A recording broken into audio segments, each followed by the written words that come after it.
Magandang araw po, welcome po sa aking bagong YouTube channel na Nov9 TV on the Spot. Real talk, real fast. Nandito po tayo ngayon sa Imus, Cavite kung saan meron po tayong bagong video presentation. Isang residential property sa loob ng isang exclusive subdivision. Safe na safe po kayo dito, gawa ng meron pong 24-hour security.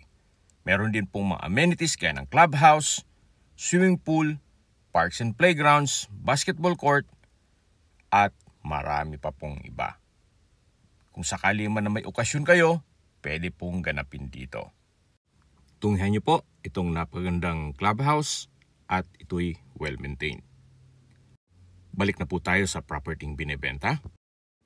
Ito po yung side view at back view ng property ni Madam at Sir, kung saan meron po itong perimeter fence. At yan po, tunghayan nyo po itong mga magiging kapitbahay.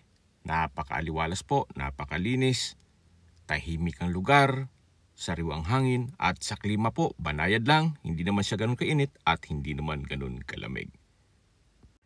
Ito pong bahay ay halos bago pa, kaya wala po kayong ipapagawa dito. Ito po'y modern split type design. May lot area na 150 square meters at may floor area na 160 square meters, more or less. Sa first floor po ay mayroong porch, living area, dining area, kitchen, common toilet and bath, 2-car garage, stock room, laundry or service area, at may lanay. Sa second floor naman po ay may 3 bedrooms, 1 family area, toilet and bath, at may terrace. Ito pong ceiling sa labas ay spandrel ang ginamit at stainless ang gutter. Lahat pong door jamb o amba ay bakal na po. Meron din po itong built-in na glass window at sliding door. Then double level po ang kitchen look. Ito po yung covered carport o garahe na kung saan ito yung naka-tile flooring at dito naman po ay meron pong setback. Sa taas po nito ay meron pong terrace. Paikot po ang setback. Kaya there's a lot of rooms for improvement kung sakaling ma-acquire nyo ito. Ito po ulit yung garahe. Then dito po yung stairs papunta sa main door. At dito naman po ay may setback din. Hanggang sa dulo yan, paikot. Then naka-concrete fence. Ito po yung side view ng bahay. At iikot po tayo para ma-check yung service area. Ito po yung open lanai. Then yan po yung sliding glass door. At dito naman po ay malaki pang espasyo. May mga dog cage po sila, which is tatanggalin yan once na ma-acquire nyo ito. Then dito naman po yung natanaw nyo kanina at sa dulo yung garahe. Yan po yung side view. Tunghayan nyo po. Pulido po ang pagkagawa. Ito po'y owner's built kaya hindi po tinipid. Siyempre may follow-up question, ba't binibenta o reason for selling? Meron lang pong pagbabago sa kanilang plano. Kaya i-let go nila ang kanilang dream house. So ito na po yung stairs na kung saan may malit na terrace. Then high ceiling po ito. So mula po dito sa baba, elevated po itong bahay. Then yan po yung corner glass at ito po yung main door. Yan po yung harapan ng bahay na kung saan pwede nyo pong gamitin. Basta wag lang yung concrete structure. Kung marami kayong sasakyan, pwede pong magpark doon.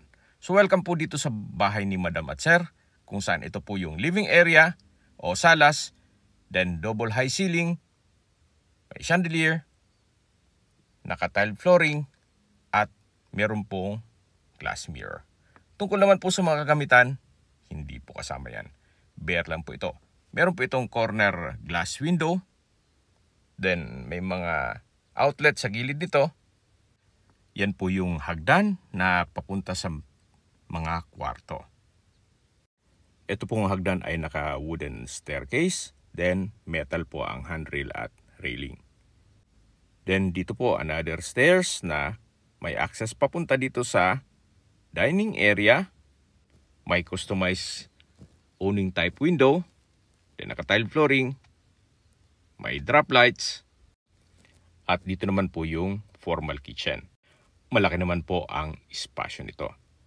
Then naka-tile flooring, may breakfast nook at kitchen countertop.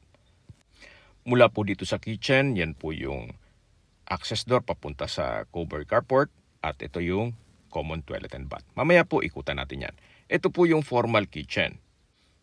Kompleto na po. May kitchen countertop, kitchen window, double stainless sink with faucet, wall-mounted cabinet, at storage ng kitchen utensils. Mula po dito sa formal kitchen, check na natin itong common toilet and bath, kung saan ito'y naka-tile bathroom wall, may bathroom countertop, hand basin, vanity mirror, overhead shower, exhaust fan, high ceiling na rin po dito, at meron din po water closet with bidet. Labas po tayo. So mula po dito, yan po yung tinutukoy ko na access door papunta dito sa garahe. At sa dulo po yung main gate. Then dito naman po ay yung storage room, na kung saan napakalaki pa po ng espasyo dito para paglagyan ng inyong mga kagamitan. Naka-tile flooring na rin po ito at meron din pong ilaw. Hanggang sa dulo po yan. Labas na po tayo. So yan po yung storage room.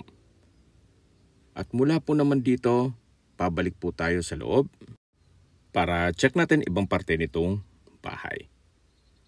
Yan po yung access door at ito po yung common toilet and bath na kung saan na-present ko na sa inyo kanina. At ito po yung formal kitchen. Dito naman po yung dining area. Then yan po yung sliding glass door na papunta sa open lanai. Actually, dumanat po tayo dito kanina. Ito pong concrete fence ay paikot na yan.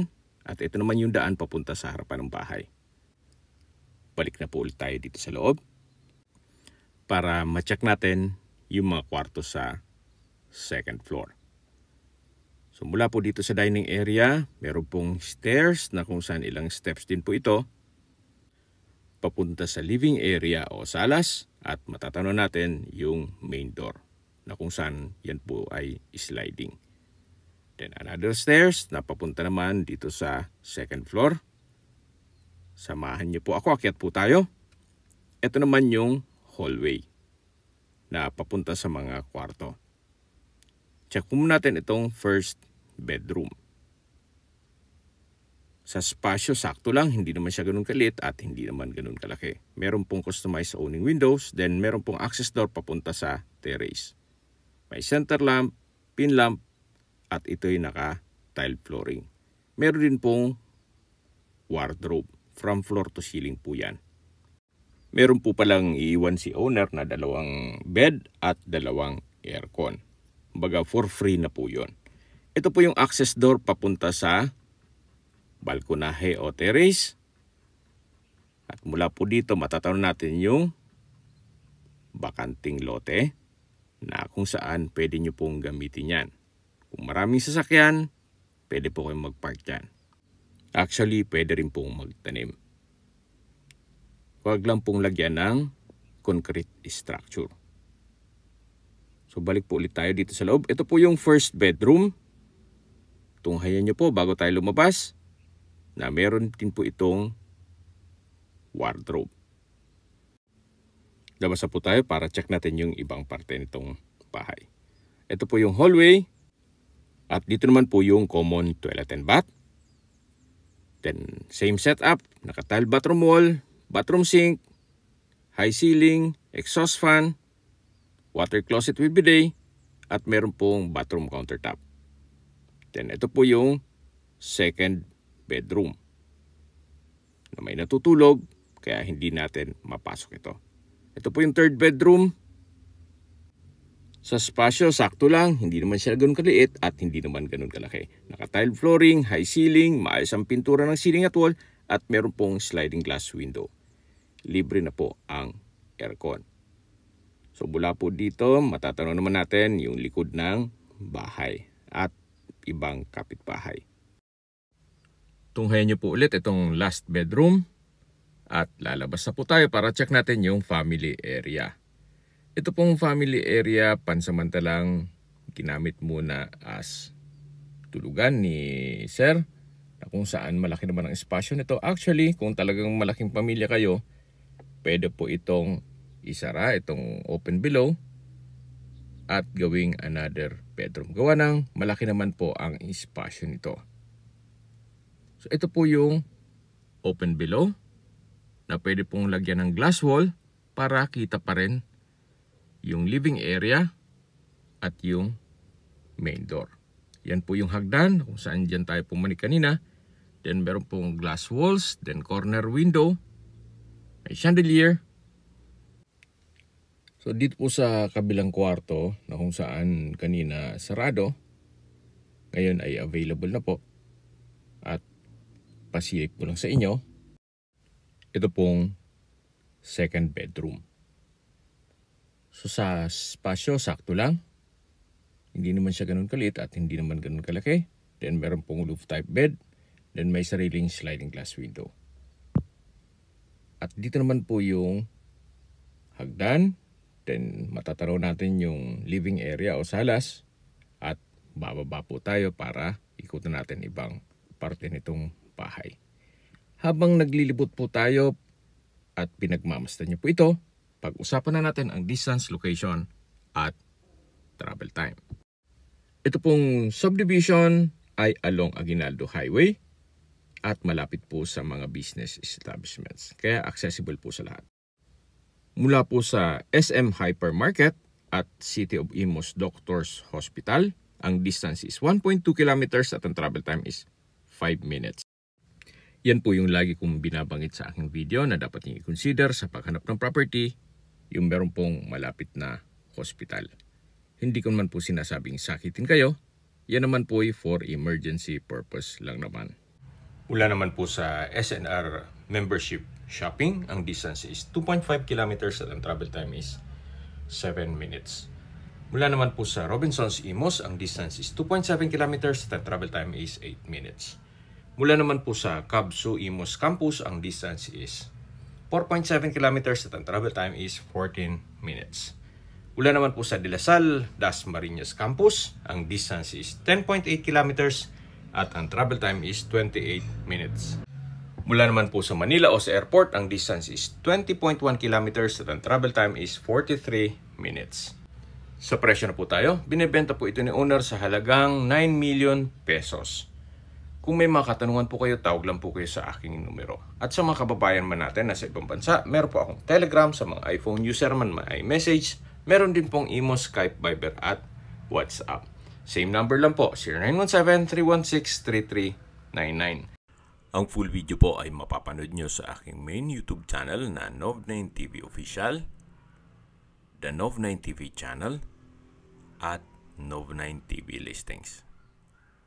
Salamat po sa panunod sa aking mga videos at ingat po kayo lagi.